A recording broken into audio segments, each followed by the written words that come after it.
mulai tadi pagi secara pribadi saya agak was-was karena hujannya sangat deras sekali.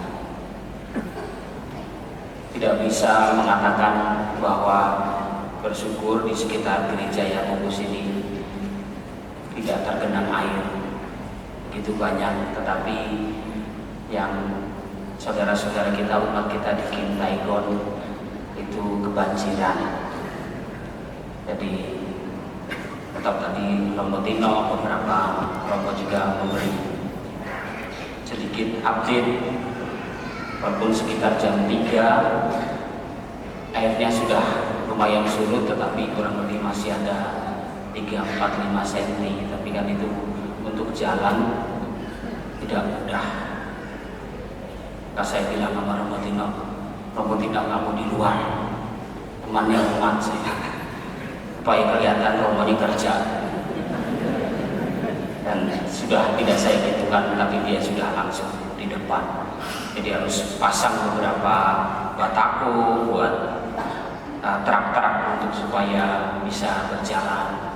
Karena pasti kita di satu sisi tidak nyaman kalau seandainya alas kaki kita itu kotor. Alas kaki kita saja kotor gak nyaman, apalagi hati kita kotor, pasti lebih tidak nyaman. Tetapi ya bukan hanya di sana, karena di sepanjang depan hotel tadi mana ya, ke sana ya, itu juga untuk TTS.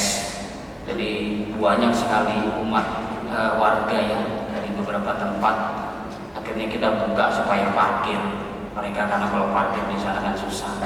Di lapangan halaman depan sampai fasum-fasum itu bisa dipakai. Hanya agak was-was sekitar jam 2 ternyata belum bubar. Saya hanya bilang sama Pak Pur, pimpinan security, Pak Pur, nanti kalau seandainya depan masih terpakai, biarkan umat kita yang ngalah, tutup saja itu, nanti ya sudah bertaburan di mana kita parkir. Jam 4 tadi syukur berkat Tuhan, walaupun ramai sekali. Dari kemarin juga ramai.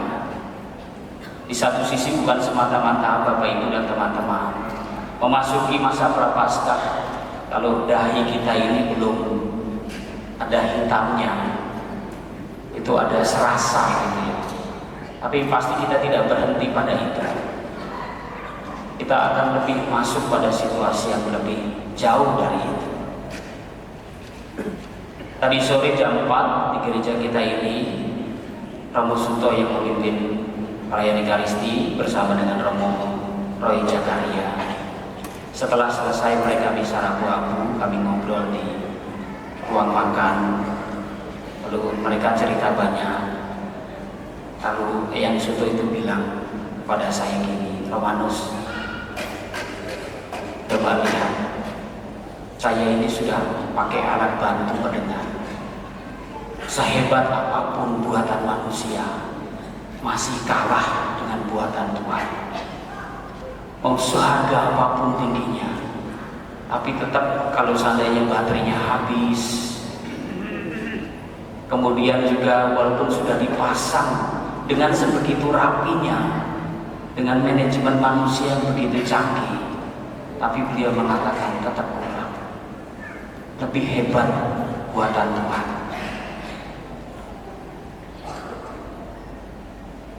Saya nyebatin, Eyang, kok ngomongnya ke saya sih? Iya, supaya kita nggak sombong. Kamu masih bisa melihat dengan tajam. Kamu masih bisa mendengar dengan segala hal yang kamu lakukan. Tetapi nanti ketika fisik mulai lemah dan dalam kerampungan, baru terasa. Dan kita merasa bahwa oh ya sudah biasa kok, telinga pendengaran dikasih Tuhan, mata dengan bisa melihat biasa semuanya, kaki ya udah lumrah Tuhan kasih kita utuh. Dan kita nggak usah ngomong, memang itu ciptaannya Tuhan. Tetapi terkadang saya juga bergerak pada hati saya, iya.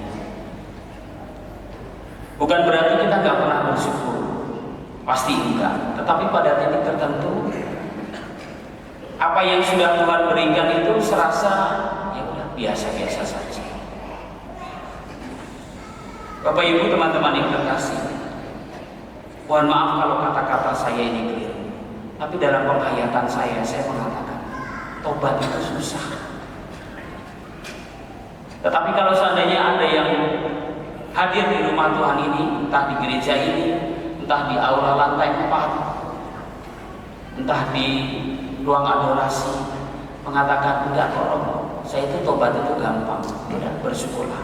Tapi buat saya tobat itu susah sekali. Maka ketika kita memasuki Rabu Agung, memasuki rumah Tuhan, kita itu tertunduk sebenarnya, hati kita itu malu.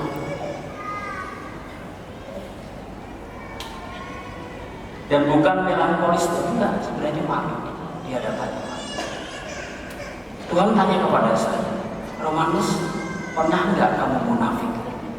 Saya mengatakan, Tuhan, saya munafik. Berapa kali kamu munafik? Enggak terhitung. Romanus, kamu gak usah sok-sok rendah. Enggak, memang iya, saya munafik. Dan berkali-kali dalam bacaan Injil dikatakan, jangan seperti orang-orang munafik.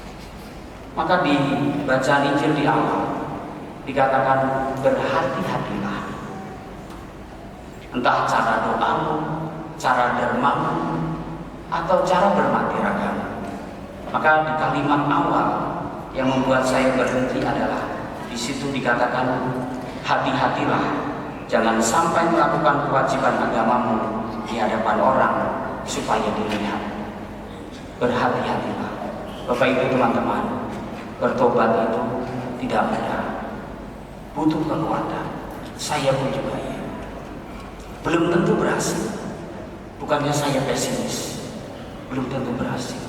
Hanya Tuhan mengingatkan kepada saya, Bapak Ibu dan teman-teman, seapapun usia kita, berhati-hati. Jangan sembrono, jangan sepelekan apa yang Tuhan ingin mau. Maka jalani serius, jangan setengah-setengah. Berjuanglah, saya pun juga berjuang memasuki melalui Rabu Agung yang nanti akan bukan hanya tanda di dahi kita, tetapi turun sampai pada hati kita. Dari debu kembali ke debu. Maka kalau bacaan pertama mengatakan koyakkanlah hatimu, maka itulah yang harus kita perjuangkan. Namun hati-hati, banyak yang harus kita lepas.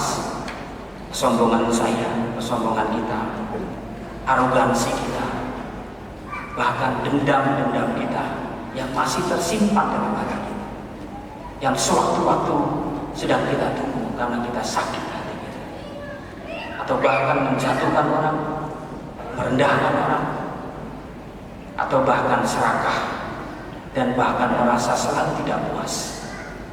Tuhan bukan berarti mengatakan kamu tidak boleh kaya, boleh, tapi hati-hati, jangan-jangan yang terselip adalah keserakahan dan bahkan tidak pernah mudah bersyukur kepada Tuhan.